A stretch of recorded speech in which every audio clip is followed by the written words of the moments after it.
30 seconds. Yes. I made a comment about mandatory spending, and we've got the scribes over here recording all of this. Because my mother will turn 90 on December the 12th, I do not want my comments to be thought to be bemoaning the fact that people are living longer. I'm just making a statement of fact. And some of us are very happy about that. yeah, we all should be. We should celebrate that, but Yes. it does complicate the construct of our social safety net program. Sure. Thanks, gentlemen, for the clarification. Gentleman from Texas yields back. Mr. Norman of South Carolina is recognized for questions. Thank y'all for coming. I wish I could have been here. I don't control the flights from the airlines, but this is one debate I wanted to hear. Colonel Womack, you mentioned State of the Union. I mean, I guess a rundown. What would you want to see? Just the point I made is that we have a serious issue facing us that is not sustainable. And we are talking about fringe areas here with all of the work that the appropriators are doing. We're not talking about a significant amount of money that we're trying to save that would actually balance the books of the federal government. Nobody, that's just not an intelligent conversation to be able to claim that the arguments we're having and all this fighting we're doing over discretionary spending is going to make a huge difference in the outcome. It's really on the mandatory side. It's why old Willie Sutton, the famous bank robber, when he was asked why he robbed banks, he told him, he said, well, that's where the money is. And the money is not here on the discretionary side, although we should do everything we can to right-size government and keep spending down on our side. Fiscal State of the Union, I would argue, is a much more advantageous, much more beneficial exercise for us to have rather than the rah-rah speech that we're going to get by whatever president is going to be sitting in the Oval Office on a given night in February. The American people need to know what actually is the fiscal state of this union, what's driving it, and then allow the Debt Commission or any other organization that wants to, think tank that wants to come together and start giving us solutions so that we can attack the biggest portion of what is driving our deficit and debt. I get that, but don't you think the discretionary is, what is it, 29% of the total budget versus? And getting smaller.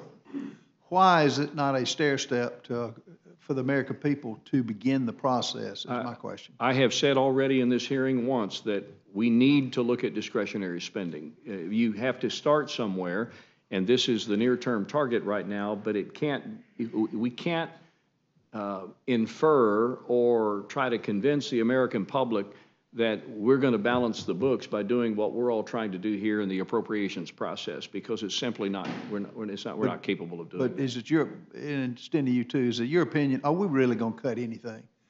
You know, I've been up here, y'all been a lot longer than I have. I've given up the one number I need to see, the 33 trillion, the 450 billion in interest alone. You know, we've quickly, if not already there, pretty much lost the country. We can't even cut the funds for an FBI building. And it's like a lobbyist told me the other day, he said, you know, every dollar we spend up here's got an advocate. And you're going to have to convince that advocate why you can't do something, why you can't cut anything. Is it realistic, even if you have a State of the Union, even if what more can we show the American people than what we're spending? You're a military veteran. You know, we're down, what, 35%? People are sick and tired of the wokeism that we're having to pay for. Why is it not a stair step to begin the process? I've stipulated that discretionary spending has to be in consideration just like all other spending. It just cannot be the only thing you're trying to deal with and convince the American public or try to, convince the American public that we're going to fix our fiscal issues just by having these major food fights over discretionary spending. But it's important that we do it. And I don't know how we get there. But both the Democrat and Republican, I don't know how we get there at all. Would you support, and this again was from the military guy who was a lobbyist, I said, the only way we're going to get away from the $1,000 hammers is to have, and I would ask y'all the same question, he agreed with it, having somebody, a Jack Keane, a Kellogg, somebody out of the military to come in on the military budget alone to get ones that that know the spending, they know what should be the dollar amount that should go. Would y'all be in favor, and do you think it would make any difference to the politicians up here if outside group, no motive, no preconceived idea, took a hard look at the contracts of the defense contractors to see what we should be paying? Would that make a difference? I think the acquisition programs of the Department of Defense is far too cumbersome and takes way too much time and delays the ability for us to get the proper platforms in the proper hands at the proper, cost. So I would be for whatever works, but that deserves a broader analysis than what I'm able to do in the moments I have here. No, I'm talking about like the debt commission, and I don't know whether it's got any teeth to it or not, but I'm talking about just to give a glimpse of what the contract amount is and what should be paid. What's a competitive rate for just the items in the military? Mr. Norman, let me respond to you in a way that I've felt for a very long time, and I've been on the Appropriations Committee. I took an absence for 20 years when I was doing something else, but since 1983. I don't think the Appropriations Committee does enough oversight. We spend too much time talking about what Mr. Roy says is 1% of difference. I don't agree with his characterization of the difference, but having said that, we need to do more work in the Appropriations Committee and in all the committees on whether that hammer costs $100, $1,000, or $10,000, why it costs what it does, and if it doesn't cost and it's costing too much, we need to cut that. Whatever it is, in any expenditure, including IRS.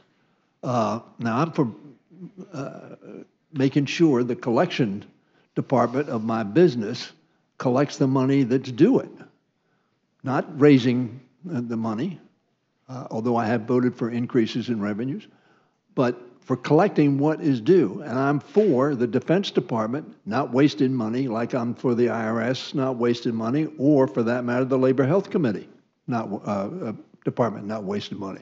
And do we need to look at it? We do. And we don't do enough of it.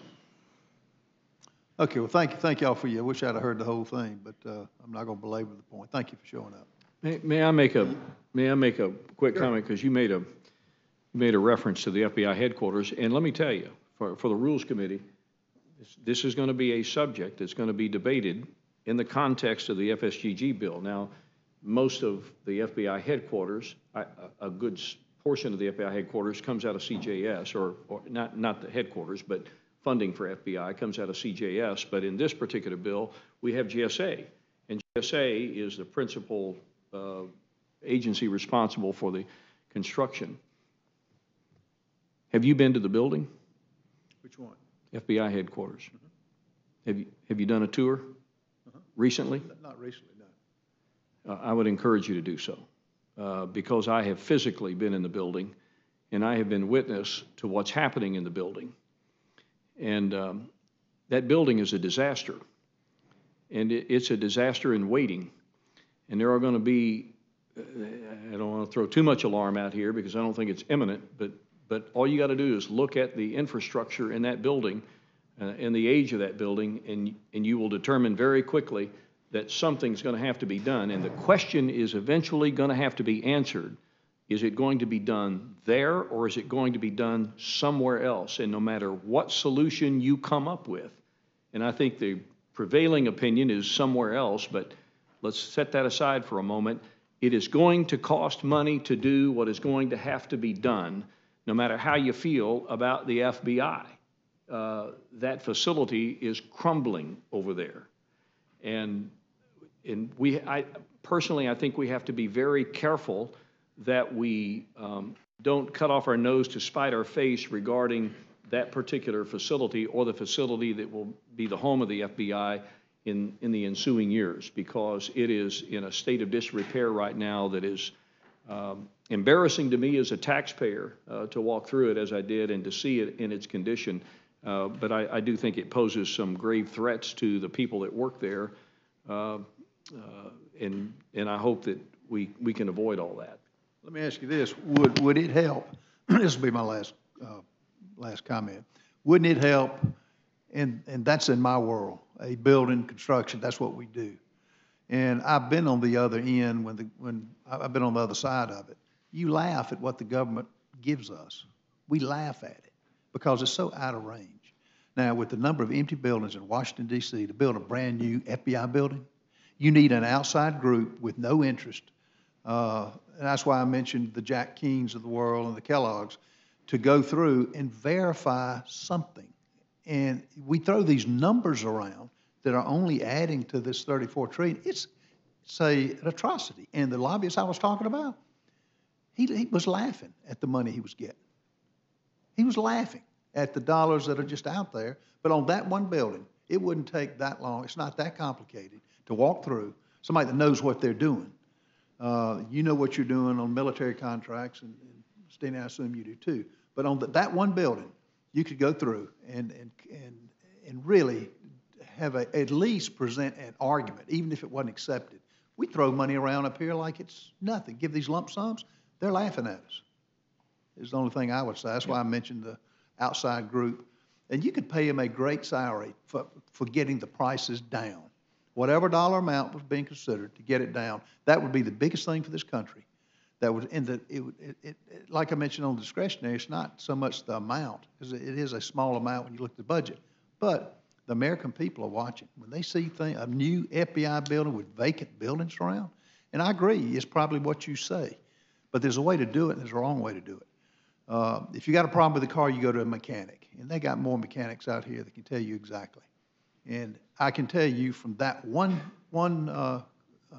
lobbyist, he was laughing at what he was making, and that's wrong. Particularly now, when we've got a problem with China, we've got a national security problem with this open border.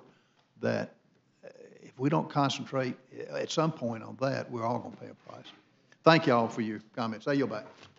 Sure. Thanks, gentlemen.